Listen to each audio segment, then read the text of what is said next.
Welcome to Stepping into the Woman You're Becoming. Episode 2, You Need to Prune to Thrive.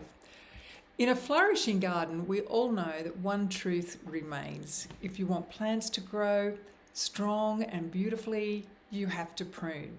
And at first, pruning might seem a bit harsh. Why would you want to cut away something that's already grown and beautiful? But seasoned gardeners know that overgrowth can stunt the healthiest plants. I know in the wintertime I prune my roses, I cut them back quite severely, and I know if I don't do my fruit trees, they grow long and spindly and the quality of the fruit diminishes, as does the quantity. Left unchecked, these plants can crowd the light, drain the soil, and weigh everything down. And that's with your life too. Your business and your relationships, they're no different. As you move into the next chapter of your life, it's essential to clear space. Over the years, we have gathered habits, beliefs, roles, and expectations. Some were once helpful, like the scaffolding of a young vine. Some were survival tools. Others were inherited, planted by somebody else's hand. But now they might be choking your roots. And to flourish, you must lovingly assess what belongs in your garden and what no longer serves your growth. I call this emotional pruning. It's about tuning in and asking, does this nourish me or deplete me? Is this aligned with the woman I'm becoming? And if not, it might be time to cut it back or pull it out entirely. Remember, letting go isn't a failure. It isn't failure. It's wisdom. It's, in another sense, I would say, it's knowing when to pivot. So letting go isn't failure. It's wisdom. It's choosing vitality over obligation. It's knowing that not every seed planted is meant to stay. And don't we know that if you're a gardener? And not every plant belongs in every season. For me, I had to prune back my habit of always saying yes. It wasn't about caring less for others. It was about caring more deeply for myself, for my vision, my energy, and my future. And yes, it stirred guilt. It brought up some fears. But what blossomed in its place? Freedom, purpose, and strength. So let's make this tangible. You're going to do 2 things today. Number 1, create your let go list. And number 2 is to design a weekly garden reset ritual.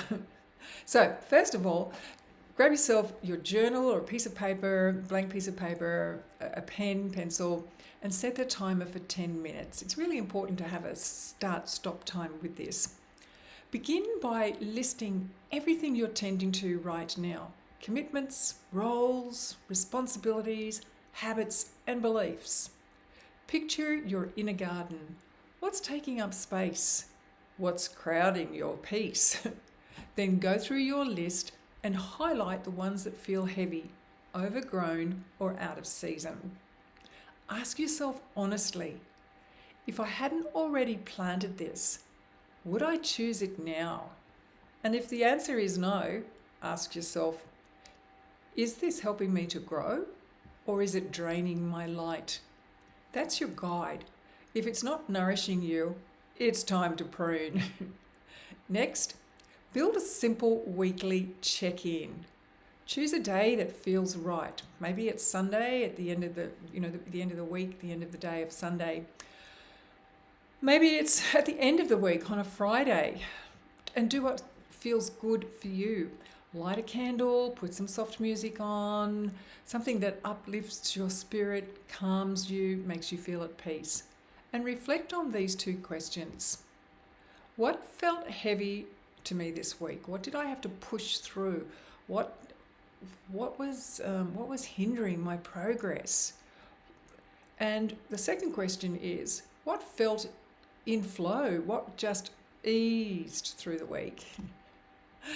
Then jot down 1 to 3 things you're releasing for the week ahead. If you like, physically let them go. Burn the paper, tear it up into little strips, and simply whisper, "This no longer belongs to me," or "This no longer serves me." Remember, you don't need to clear the whole garden overnight. Just begin. We're not aiming for perfection, just progress. Each week, a little more space, a little more light, a little more trust in the woman you're becoming. And every time you release what no longer serves you, you reclaim energy, vitality. Every time you prune, you prepare for a richer bloom. That is exciting. That's really lovely. And if you wanted to, like I want to just weave that thread into clearing your house, like decluttering your house, get rid of what no longer serves you in your house. So it just weaves into all parts of our life. Keep tending, keep trusting. Your garden is ready to thrive. And I look forward to joining you in episode 3.